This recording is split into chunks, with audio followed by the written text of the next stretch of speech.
Halo semuanya, kembali lagi bersama aku Sherin Sapira Samudra. Di podcast kali ini aku kedatangan bintang tamu spesial nih, yaitu kakak aku sendiri.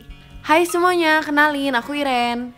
Nah, di podcast kali ini aku mau ngangkat topik yang beda dari biasanya, yaitu tentang kisah-kisah inspiratif di tengah wabah pandemi corona ini. Nah, kalau kamu sendiri nih, kamu suka gak sih baca-baca atau denger-dengerin cerita tentang kisah-kisah inspiratif di tengah wabah pandemi corona ini? Suka banget dong, karena kan kadang kita juga capek kalau baca atau denger berita yang ke arah negatif terus. Makanya aku jadi sering bacain artikel-artikel yang positif aja, biar pikiran juga jadi positif. Nah, bener banget tuh, aku juga sekarang tuh di tengah situasi seperti ini, aku lebih suka nyari kisah-kisah inspiratif. Jadi kita bisa belajar dan ngambil nilai-nilai yang positif dibanding kita terlalu ngedengerin hoax atau berita-berita negatif. Nah, sebelum kita bahas dan berbincang-bincang lebih lanjut lagi nih, aku mau nanya dulu nih ke kamu. Kamu pernah dengar gak sih kisah inspiratif seorang mahasiswi yang namanya Siti Nurhaliza, di mana dia bisa lulus D3 kebidanan di tengah-tengah dia diisolasi di rumah sakit? Oh, aku pernah sih baca sekilas di berita-berita online gitu. Oke, kalau gitu, aku bakal ceritain secara singkat tentang kisah inspiratif dari seorang mahasiswi bernama Siti Nurhaliza. Jadi, dia ini kuliah di Yogyakarta dan ia pulang kampung ke daerah Sambaliung, Berau di Kalimantan. Sampai kampung halamannya, ia harus melakukan rapid test dan hasil tesnya dinyatakan negatif. Namun saat ia perjalanan pulang ke rumahnya, dia dihubungi kembali bahwa ternyata hasil tesnya itu positif sehingga dia harus segera diisolasi. Selama masa isolasi, dia itu harus beradaptasi dengan lingkungan yang mungkin gak biasa bagi dia.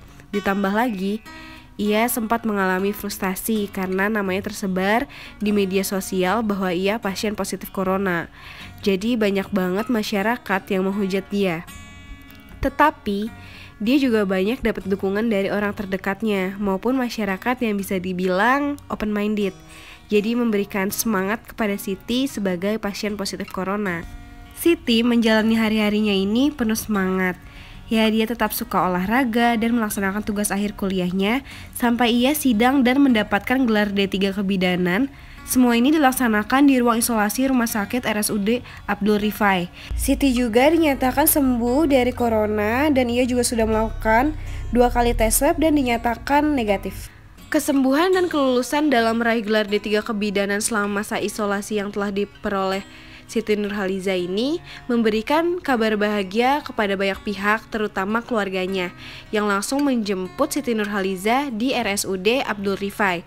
Bahkan Bupati Berau yaitu Muharam mengucapkan selamat kepada Siti atas kesembuhan dan kelulusannya. Nah, setelah dengar kisah ini, gimana sih pendapat kamu? Menurut aku, Siti sendiri merupakan sosok yang patut kita semua contoh ya. Karena walaupun dia harus sakit dan sempat dihujat, dia tidak minder atau bahkan menyerah.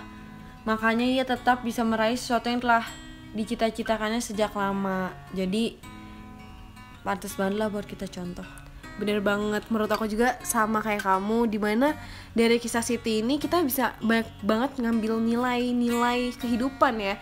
Dari semangat berjuangnya, gak patah semangat.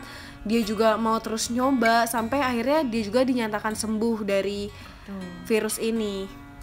Nah, pertanyaan terakhir nih, pendapat kamu gimana sih tentang masyarakat Indonesia yang masih menganggap bahwa positif corona itu adalah sebuah aib? Makanya sebenarnya banyak banget masyarakat yang masih ngehujat ya.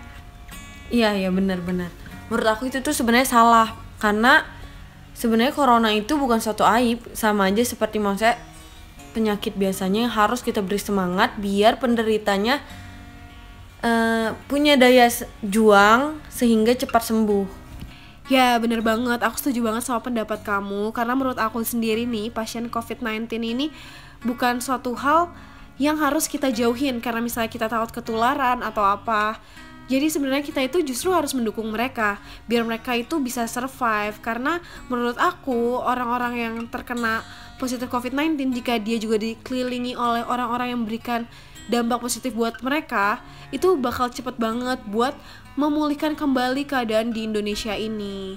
Iya benar. Nah, untuk terakhirnya aku mau kasih saran kalau kita harus tetap semangat saling mendukung satu sama lain biar bisa ngelewatin masa-masa sulit ini bareng-bareng dan ini semua cepat berakhir.